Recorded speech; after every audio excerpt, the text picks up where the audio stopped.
ॐ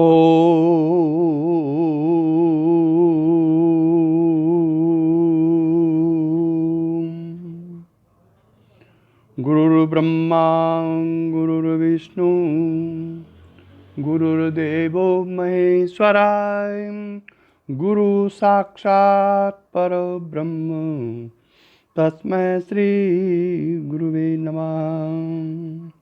अपार संसार समुद्र मध्ये सम्मज्जतो मे शरणं किमस्ति। गुरु कृपालो कृपया वदेत विश्वेश पादाम्बुज दीर्घ नौका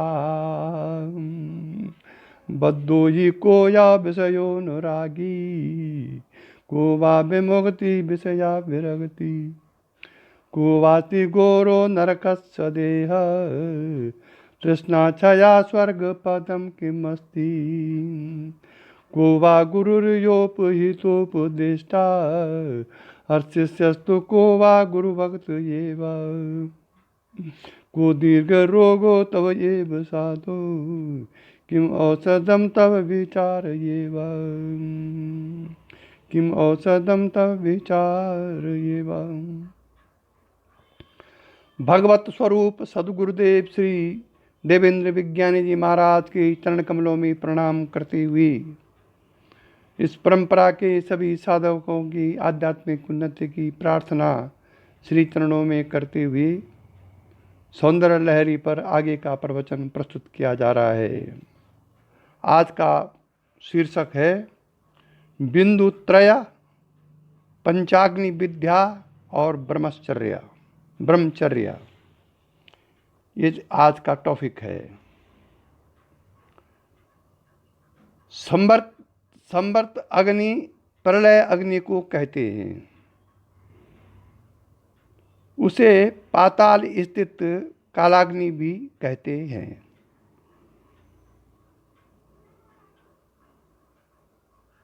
शंकर भगवत पाद ने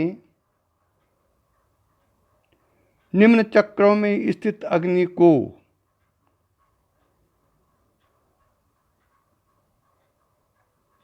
जो लयाभिमुख होकर सब तत्वों को अपने अपने कारण में लीन करता है संवर्ताग्नि कहा है। क्योंकि केवल 3 ही अग्नियों का यहाँ वर्णन है, अर्थात स्वादिष्ठानस्थ संवर्त अग्नि, मणिपूरस्थ विद्युत अग्नि और हृदय में सूर्याग्नि। वास्तव में 5 अग्नि जानने चाहिए। इस विषय में 5 ही अग्नियों का ध्यान बताया गया है। वह इस प्रकार है। योग शिखोपनिषद के अनुसार स्थूलम सूक्ष्मम परम चेति त्रिविधम ब्रह्मणो वपु। स्थूलम शुक्रात्मकम बिंदु, सूक्ष्म पंचाग्निरूपकम, सोमात्मका परा प्रोक्ता सदा साक्षी सदा च्युता। ब्रह्म का शरीर त्रिविध है, स्थूल, सूक्ष्म और पर। शुक्र वीर्य स्थूल रूप है, पंचाग्नि सूक्ष्म रूप है और सोम पर रूप है जो अच्युत सदा साक्षी है।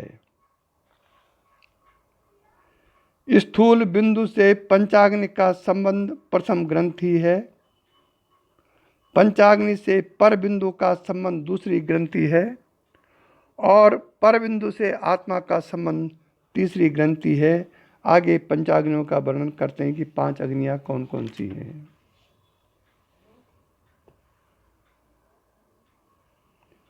पातालों के अधोभाग में जो कालाग्नि रहता है वह शरीर में मूलाधार का अग्नि है। अब व्यष्टि और समष्टि में 5 अग्नि किस प्रकार से हैं इसका वर्णन किया जा रहा है। पातालों के अधोभाग में जो कालाग्नि रहता है वह शरीर में मूलाधार का अग्नि है जिससे नाद उत्पन्न होता है।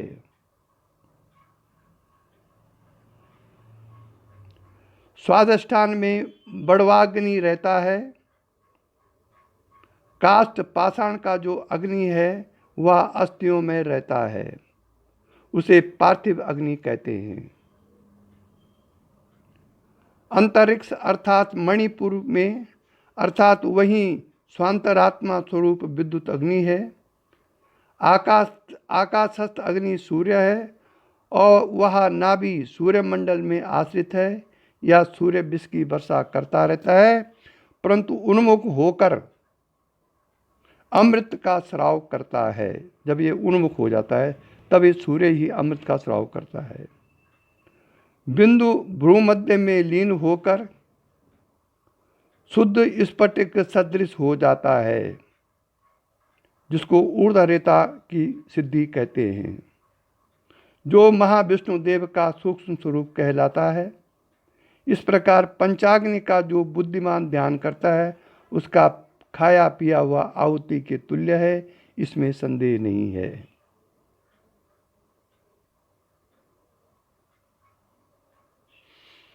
ओम।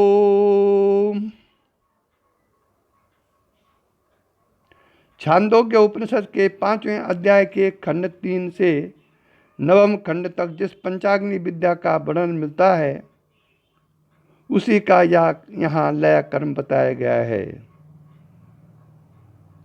छांदोग्य कथित पंचाग्नि विद्या की गाथा इस प्रकार है कि आरुणि के पुत्र श्वेतकेतु ने पांचाल देश में राजा प्रवाहन जैविली ने 5 प्रश्न किए।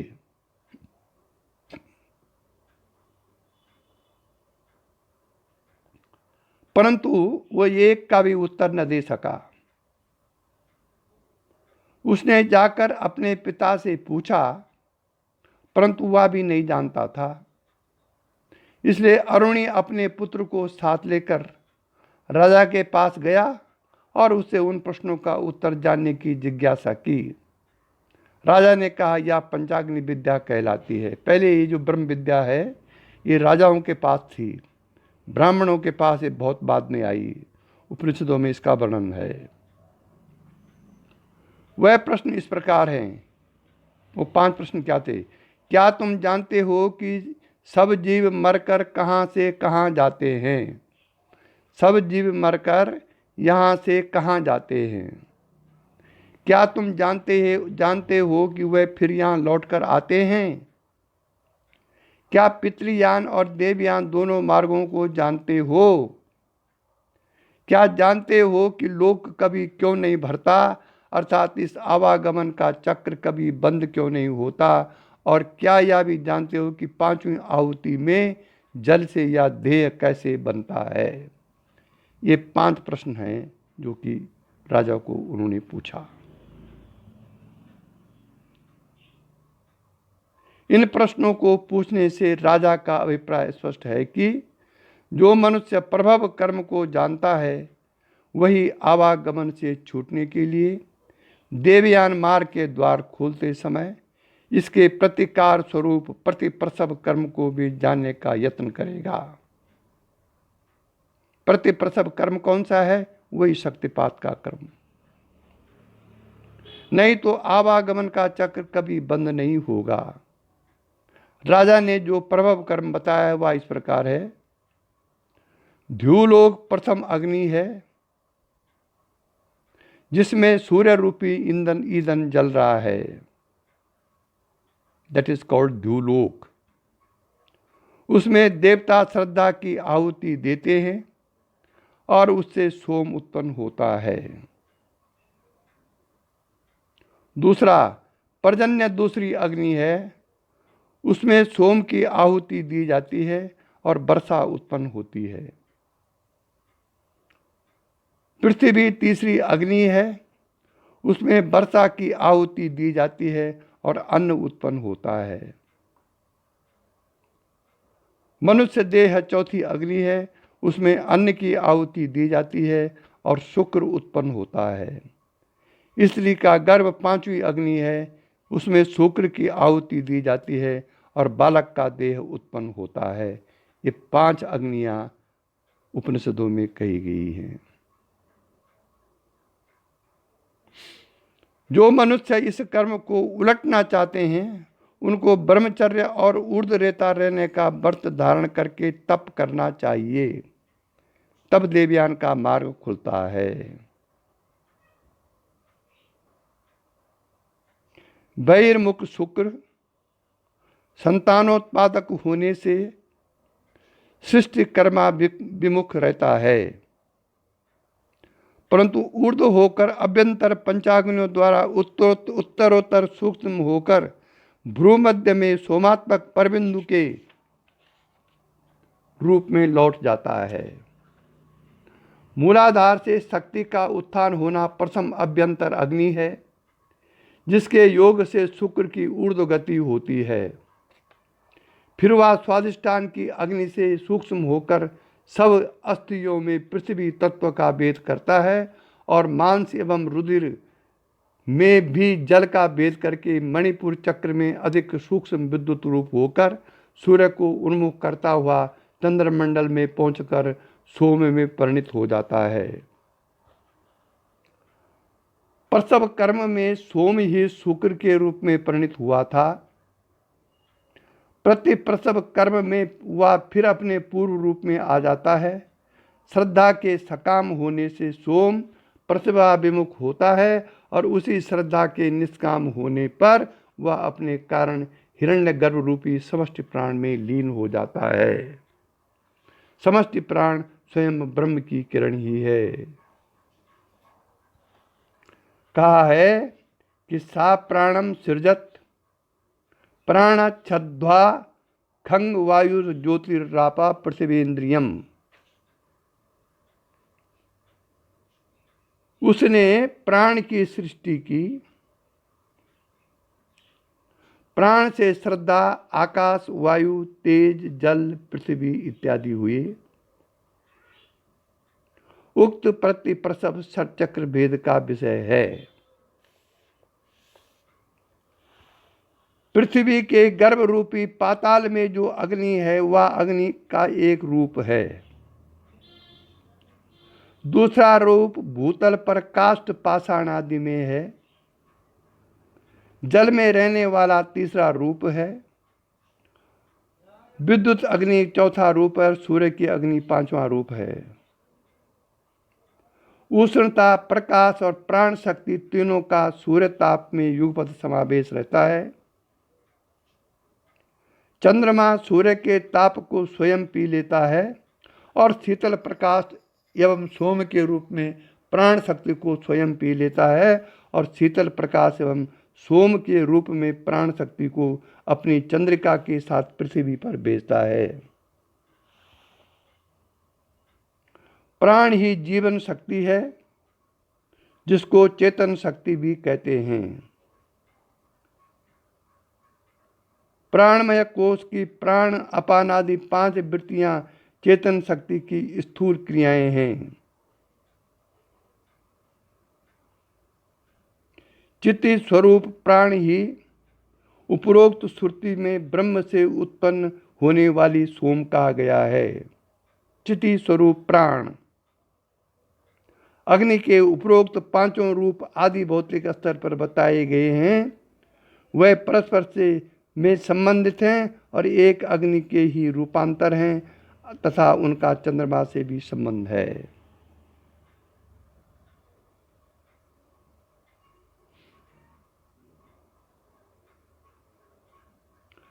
अब इसका अध्यात्म रूप समझाते हैं।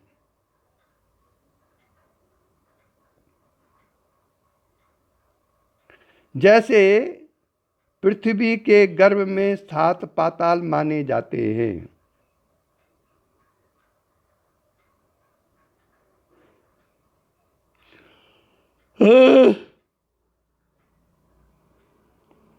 वैसे ही देह के अधोभाग में चरणों का तलभाग, ऊपर का भाग, गुल्फ, जंगा, जानू, उर्रू और नितंब 7 पाताल समझे जाते हैं।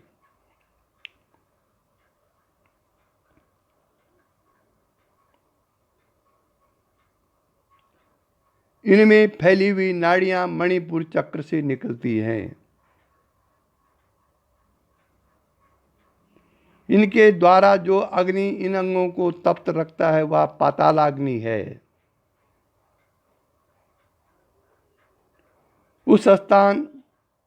उसका स्थान मूलाधार तक है। वही अग्नि ऊपर के भाग में हड्डियों में व्याप्त है, जिसे पार्थिव अग्नि कहा गया है। अस्थि, मज्जा और शुक्र में भी यही अग्नि कार्य करती है।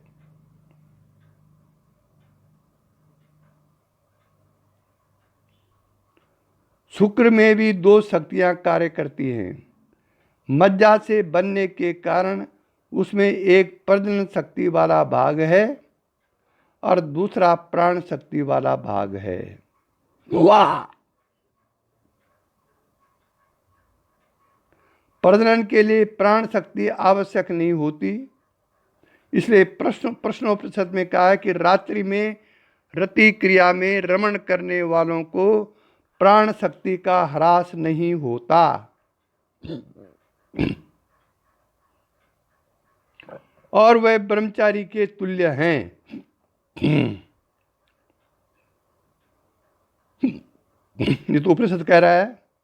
वो लोग ध्यान दें जो ब्रह्मचर्य का पालन करना चाहते हैं, गृहस्थी होकर के भी।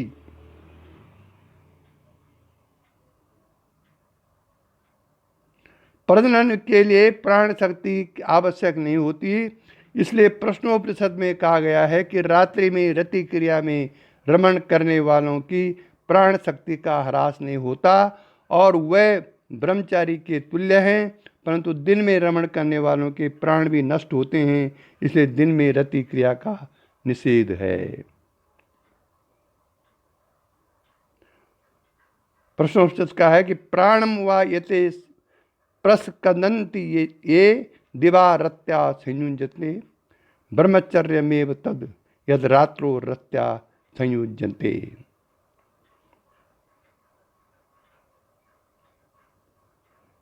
प्रजनन द्रव्य में सातों धातुओं का बीज है।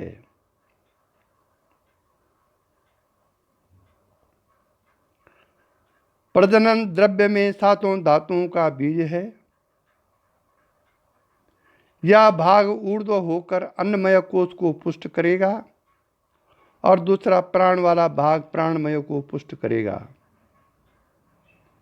इस स्तर पर दोनों का पृथक्करण होने से अन्नमय कोश से प्राणमय कोश का पृथक्करण होगा।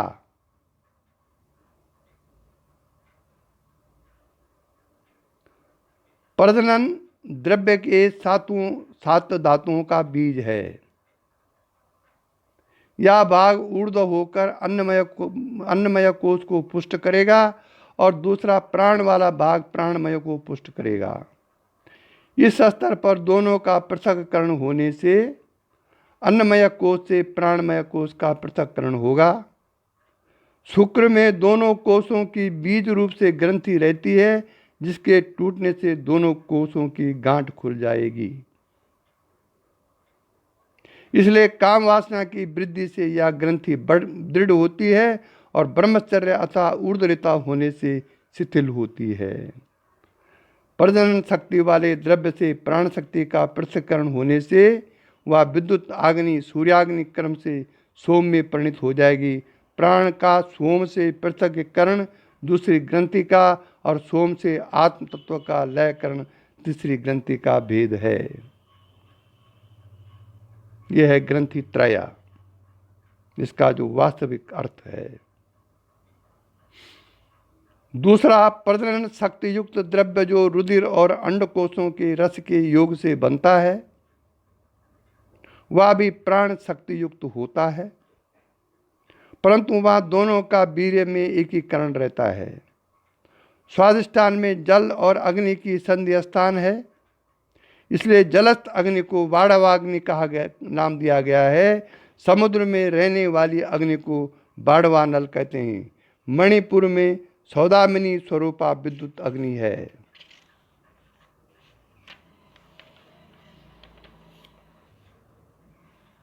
जिसको अन्न को पचाने वाला वैशानर अग्नि भी कहते हैं, उसी को समान वायु भी कहते हैं और उसे ही स्वांतरात्मा कहा गया है।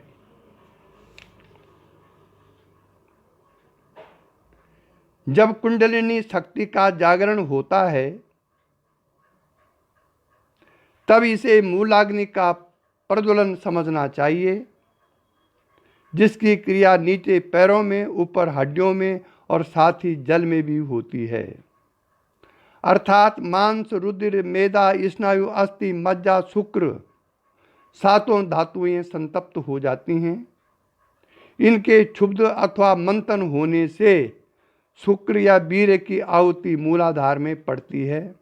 वह बहिर्मुख होकर जब स्त्री के गर्भाशय में पोषण पाता है तो एक नए शरीर की रचना करता है, परंतु अंतर्मुखी करके उसकी मूलाग्नि में आहुति दी जाती है तो वह ऊर्ध्वमुख होकर सूक्ष्म स्तरों पर चढ़ने लगता है, जिसको ब्रह्मचर्य कहते हैं।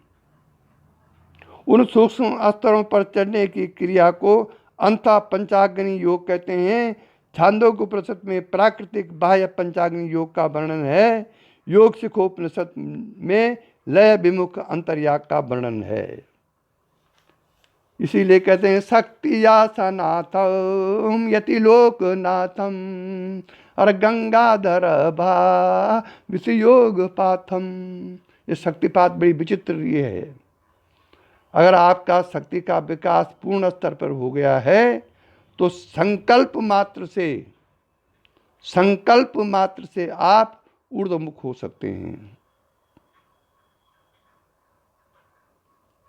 इस संबंध में यह बात भी जानने योग्य है कि विशुद्ध चक्र की डाकिनी शक्ति का संबंध त्वचा से है, अनाहत की राकिनी शक्ति का रुधिर से, मणिपुर की लाकिनी शक्ति का मतान से, स्वादिष्टान की काकिनी शक्ति का मेद से, मूलाधार की साकिनी शक्ति का अस्थि से, आज्ञा की हाकिनी शक्ति का मज्जा से और सहस्त्रार्थ की याकिनी शक्ति का संबंध शुक्र से है, मतलब वीर्य से है।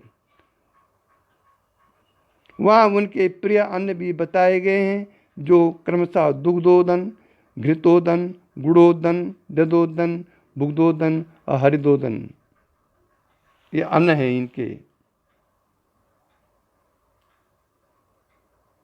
सूर्य का ताप वायुमंडल की भूमि के निकटस्थ निम्न स्तरों को ही संतप्त कर सकता है।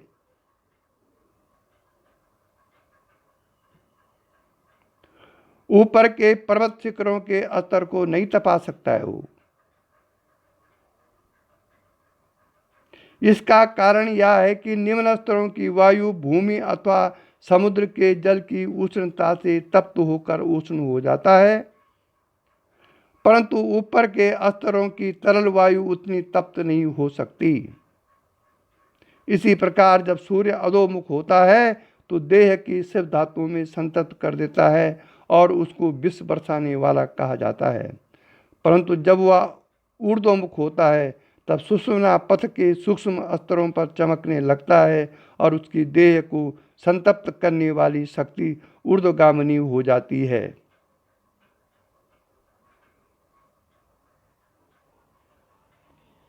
ओम।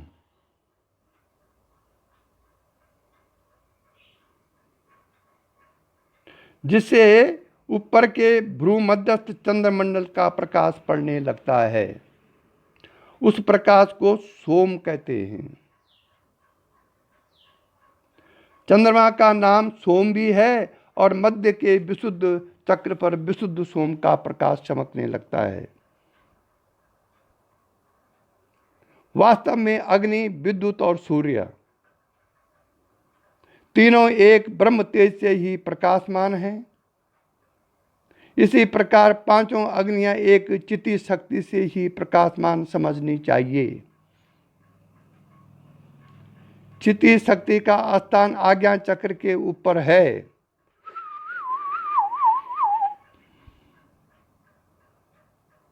चिति शक्ति का स्थान आज्ञा चक्र के ऊपर है और सोम ही उसका शुद्ध स्वरूप है, इसलिए उसे परबिंदु अथवा ब्रह्म का पर रूप कहते हैं। अब श्रद्धा का ब्रह्मचर्य से संबंध।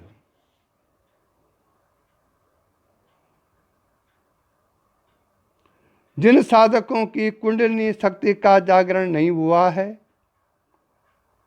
परंतु ब्रह्मचर्य व्रत का पालन करते हैं, उनको अपनी श्रद्धा पर संयम करना अत्यावश्यक है। क्योंकि जब तक काम वासना का वेग कार्य करता रहता है, शुक्र अंतर्मुखी नहीं हो सकता। काम वासना भी स्त्री संग की ओर प्रेरणा करने वाली एक प्रकार की राजसी श्रद्धा का ही रूप है। जब सात्विक श्रद्धा का उदय होता है और देव और पूज्य बुद्धि उत्पन्न होती है, तब तुरंत काम वासना शांत हो जाया करती है। जब तक सात्विक श्रद्धा का उदय नहीं हुआ, तब तक देव और पूज्य बुद्धि उत्पन्न नहीं होगी, और जब तक देव और पूज्य बुद्धि उत्पन्न नहीं होगी, काम वासना शांत नहीं हो सकती है। अधिकतर राजसी श्रद्धा लोगों में पाई जाती है, और इतना अहंकार कि यदि परमपिता परमेश्वर की कृपा से उसने किसी का काम किया तो उसका बड़ा एहसान मान रहा है अपने अंदर। वो उसको पता ही नहीं मैं करता हूं ही नहीं। हमारा अज्ञान क्या है कि हम अपने को कर्ता माने बैठे हैं। प्रत्येक आदमी जो कुछ काम किसी का करता है या अपना वो करता है, अपना तो खैर करेगा ही क्योंकि अपना स्वार्थ है उसमें, पर यदि वो दूसरे का करता है तो यह समझता है कि मैंने बड़ा एहसान कर दिया इस पर, जबकि उस काम से उसको आत्मसंतुष्टि होती है। मेन चीज़ तो वो है, वो आत्मसंतुष्टि ही उसको वो काम करवाती है। लेकिन ये अज्ञानी का एक सोच है कि मैंने उसका काम कर दिया, यही अज्ञान है। जबकि वेदांत कहता है कि कर्ता करण और कर्म तीनों देह ही के धर्म है, ना ज्ञान ज्ञाता ज्ञेय तू ये चित्त के ही धर्म है। निसंग आत्मा रहे सदा कहता यही वेदांत रे, कर कर्म बाहर या न कर भीतर सदा रहे शांत रे। पत्नी अपने पति को कभी प्रेम नहीं करती। वो समझती मैं पति पर बड़ा एहसान करने की मैं इसे प्रेम करती हूँ, नहीं, वह अपनी आत्म संतुष्टि के लिए ही वो उसको प्रेम करती है। पिता पुत्र पर कभी प्रेम नहीं करता। पुत्र पर प्रेम करके उस पिता को आत्म संतुष्टि मिलती है। इसलिए जब तक इस प्रकार का ज्ञान उत्पन्न नहीं हुआ, तब तक अध्यात्म बहुत दूर है। प्रत्येक व्यक्ति अपने आत्म संतुष्टि के लिए ही काम कर रहा है। काम वासना की तृप्ति वो इसलिए नहीं कर रहा है कि उसको कोई सुख चाहिए। काम वासना की तृप्ति वो इसलिए कर रहा है कि उससे आत्म संतुष्टि उसको मिलती है। जो केवल छद्म मन की संतुष्टि करना चाहते हैं वो फेल हो जाते हैं इसमें। गीता में तो भगवान ने काम को ही अपना रूप बताया है, लेकिन होना चाहिए वो शास्त्र सम्मत। इसलिए काम वासना अगर शांत करनी है तो देव और पूज्य बुद्धि उत्पन्न कीजिए।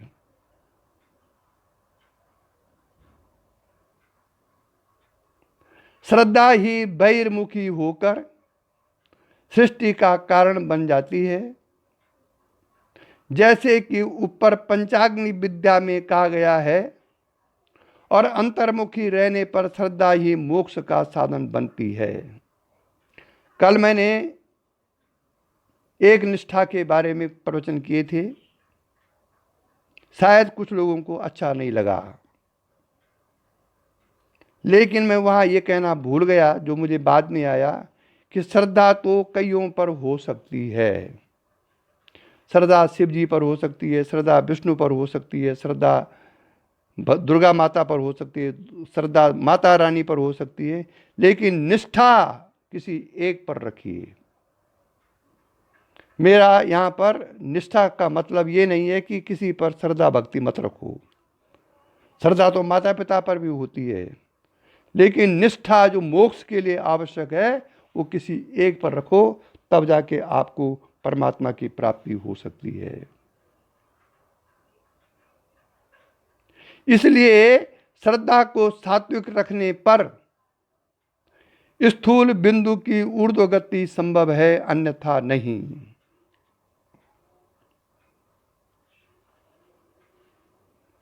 देवता उसकी आहुति सृष्टि के हेतु बैर यागार्थ निम्न स्तरों पर देते हैं और मुमुक्षु आत्मचिंतन रूपी अंतर्याग द्वारा उसके उल्टे कर्म का अनुष्ठान करता है। गुरु शिष्य संबंध। अब यहाँ पर थोड़ा गुरु शिष्य के संबंध के बारे में बात करें, जो कि अध्यात्म में बहुत ही इंपॉर्टेंट फैक्टर है। गुरु शिष्य का संबंध भी श्रद्धा के सूत्र से बंधा होता है। इसलिए गुरु शिष्य के संबंध पर भी कुछ विचार प्रकट कर, यद्यपि यह विषयांतर के दोष है, फिर भी श्रोतागणों के लाभार्थ हम इसको कह रहे हैं। गुरु शिष्य का संबंध और श्रद्धा। गुरु और शिष्य में जो संबंध होता है उसका सूत्र एकमात्र शिष्य की गुरु के प्रति श्रद्धा निष्ठा ही है। यदि शिष्य की श्रद्धा शिथिल हो जाए, यदि शिष्य की श्रद्धा शिथिल हो जाए तो वह संबंध भी शिथिल हो जाता है। यह संबंध वास्तव में एक पक्षीय ही है। ध्यान दें शिष्य वर्ग, यह संबंध वास्तव में एक पक्षीय ही है, उभय पक्षीय नहीं है, क्योंकि गुरु की शिष्य के प्रति श्रद्धा की भावना का होना संभव नहीं है। श्रद्धा सदा अपने से बड़ों के प्रति ही हुआ करती है। बड़ों का मतलब यहाँ आयु से बड़ा नहीं, शक्ति से बड़ा है। परंतु श्रद्धा की प्रतिक्रिया भी प्रेम के रूप में प्रकट हुआ करती है, जिससे शिष्य को गुरु की विद्या फलीभूत होती है।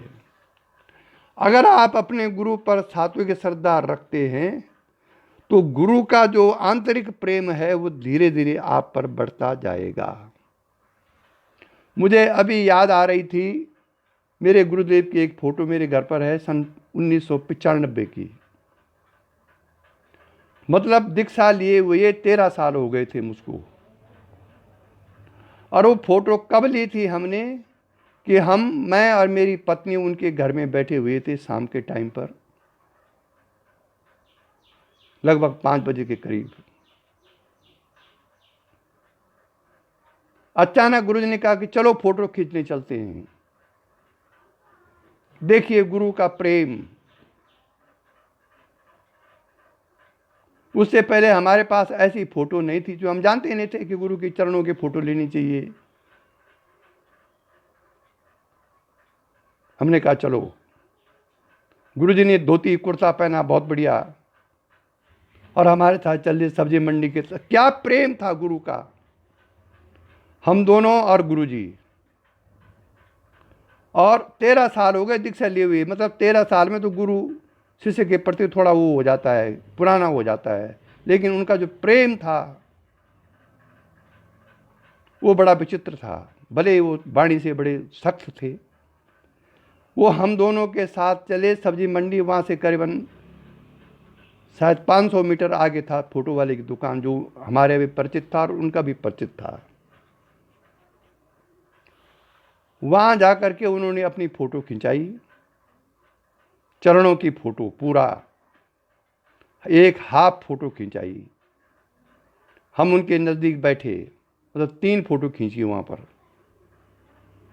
और आज सुबह मैं उनके फ़ोटो को देख रहा था, वो हाफ फ़ोटो बहुत आकर्षक फ़ोटो है वो। तब मेरे मन में आए कि गुरु का जो श्रद्धा मेरी उनके प्रति थी, उसकी जो प्रतिक्रिया स्वरूप उन्होंने प्रेम प्रकट किया 33 सालों तक, उसकी मूल्यांकन करना या उसका जो स्तर था प्रेम का, वो आज के ज़माने में स्वप्नवत है।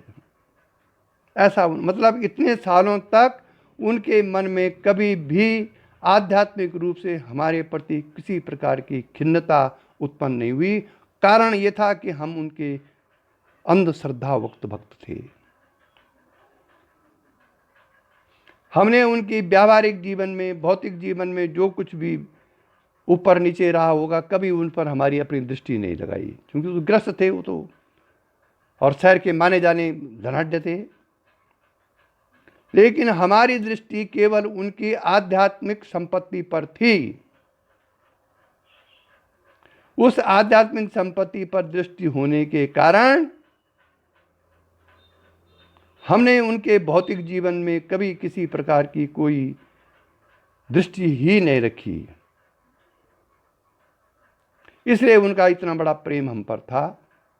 और अंत समय में जिस उन्होंने शरीर छोड़ा, उस दिन तक अंत समय भी उन्होंने मुझे आध्यात्मिक आशीर्वाद दिए।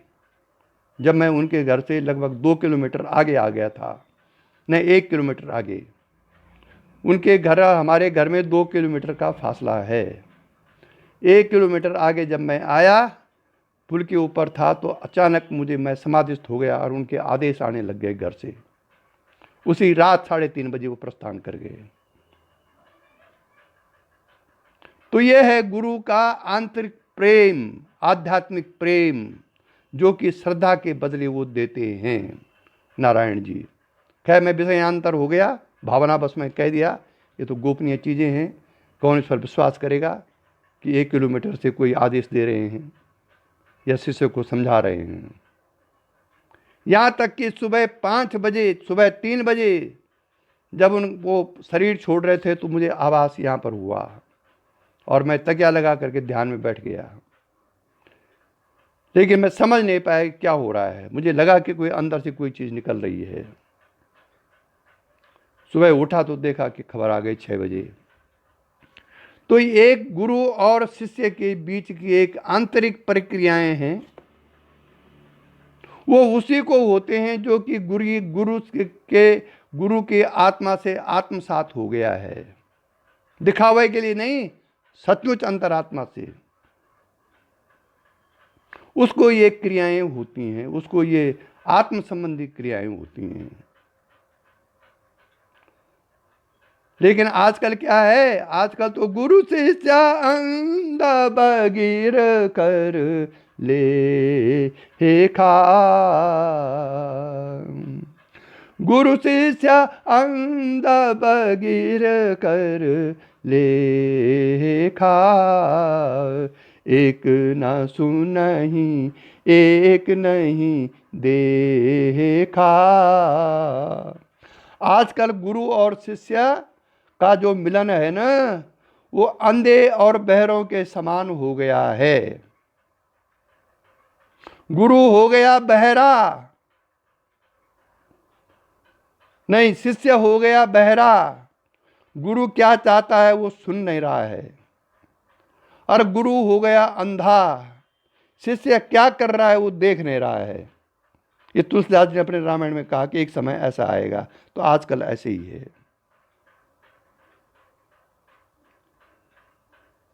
लोग गुरु सेवा करते हैं अपने चित्त के अनुसार। गुरु को क्या आवश्यकता है, इसका ध्यान 100 में से 1-2 शिष्य ही रख पाते हैं। गुरु प्रेरणा कर रहा है बार बार, लेकिन उसको अपनी धुन से वो लगा हुआ है। गुरु को है 1 गिलास पानी की आवश्यकता, और वो ला रहा है पूरी और छोला। तो वो गुरु सेवा कहाँ हुई? गुरु सेवा तो हुई है कि गुरु को प्यास है, 1 गिलास पानी पिला दो। तब गुरु की आंतरिक प्रसन्नता चमक उठेगी और विद्या ऑटोमेटिकली शिष्य में जाएगी। यह है गुरु शिष्य संबंध। हमारे गुरुदेव कहते थे कि उनके गुरु बीड़ी पीते थे, बीड़ी। हमारे गुरुदेव चांदनी चौक दिल्ली से बीड़ी के मोटे मोटे बंडल ला करके उनको देते थे, पूरा बंडल ही ले आते थे वो, और एक बंडल अपने गुरु के यहाँ रख देते थे। तो योगानंद बीड़ी पीने के बहुत माहिर आदमी थे, वो लगातार बीड़ी पीते रहते थे, उनको शौक था ये बड़े ठाठ से। तो मानो रात को बीड़ी खत्म हो गई तो हमारे गुरुदेव को पता चल जाता था कि गुरुजी, वो मुँह से तो बोलते नहीं थे, कोई भी सेवा वो मुँह से नहीं बोलते थे, लेकिन आंतरिक रूप में शिष्य को समझा देते थे। तो बीड़ी रात को खत्म हो गई, सुबह 6 बजे गुरुजी ऑटोमेटिकली बिना कहे हुए बीड़ी का बंडल अपने गुरु के सामने रख देते थे चुपचाप। तब वो बाद में कहते थे, अरे देवेंद्र, तुमको कैसे पता चल जाता है कि मेरा बीड़ी का बंडल खत्म हो गया? तो गुरुजी कहते, आपकी ही कृपा है। क्योंकि गुरु और शिष्य के बीच में चित्त से बात होती थी, बैखरी वाणी से नहीं, पसंती वाणी से, जिसको आज जिसको आकाशवाणी कहते हैं। ऐसा जब गुरु शिष्य के बीच में हो, तब विद्या का जो प्रवाह है वो ऑटोमेटिक शिष्य में जाता है। आज तो शिष्यों को मालूम है कि मेरे गुरु को क्या संकट है। शक्ति सामर्थ्य होने पर भी गुरु को पता है कि मेरे शिष्य को क्या चाहिए, लेकिन गुरु अपने शक्ति सामर्थ्य का प्रभाव वहां नहीं देता है, और शिष्य को मालूम है कि मेरे गुरु को क्या आवश्यकता है, और शिष्य भी सामर्थ्य होने पर गुरु को नहीं देता है। फिर कैसे विद्या फलवती होगी? इसलिए तुलसीदास ने कहा है कि गुरु शिष्य अंध बगिर कर लेखा, एक न सुनहि एक नहीं देखा। कलयुग में ऐसा वक्त आएगा जो कि आ रखा है।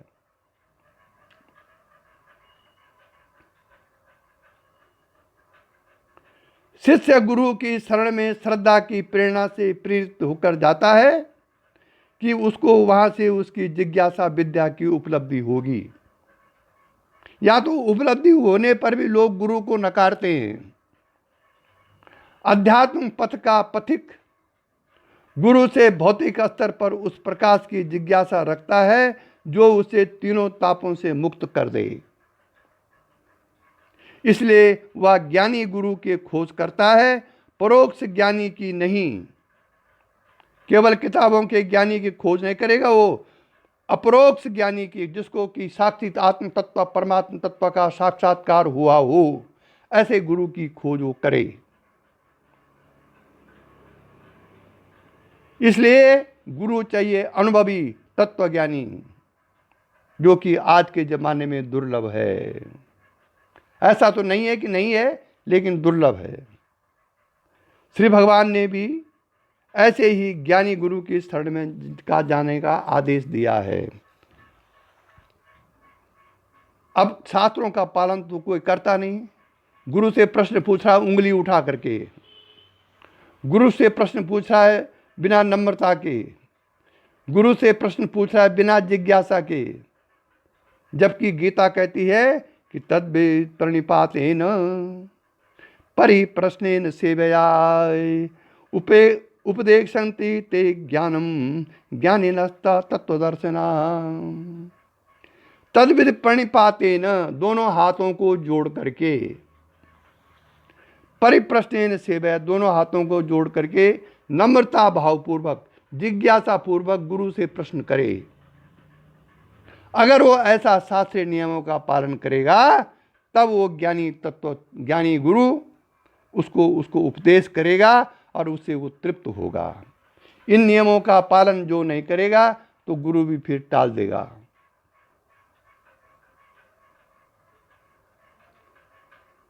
ज्ञानी गुरु योगी तो होना ही चाहिए। योगी मतलब उसको जीव और आत्मा का योग होना चाहिए, क्योंकि बिना योग संसिद्धि के ज्ञान नहीं होता।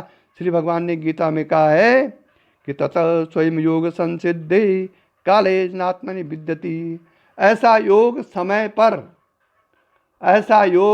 पर अपने आप सिद्ध होगा।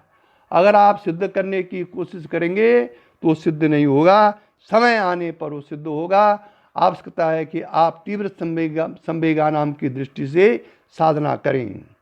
श्रद्धा भक्ति पूर्वक तीव्र संवेग से कंटिन्यूअस साधना में रत रहें, तब होगा तत् स्वयं योग संसिद्ध काले नात्मनि विद्यन्ति, तब वो योग समय पर सिद्ध होगा। इसी के साथ आज का प्रवचन समाप्त हुआ।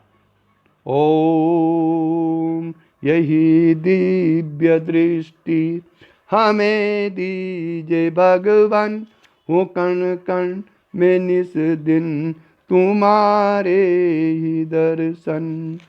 लखूं नित्य सर्वत्र मूर्ति तुम्हारी, सुनो जड़ जगत से एक कीर्ति तुम्हारी। यही दिव्य दृष्टि हमें दीजे भगवान, हो कण कण में निस दिन तुम्हारे ही दर्शन।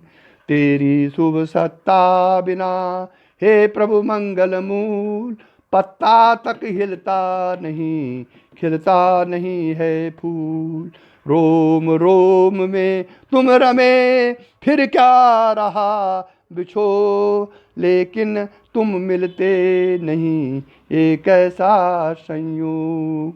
ओम असतो मा सद्गमया, तमसो मा ज्योतिर्गमया, मृत्योर्मा अमृतं गमया। ओम शांति शांति शांति।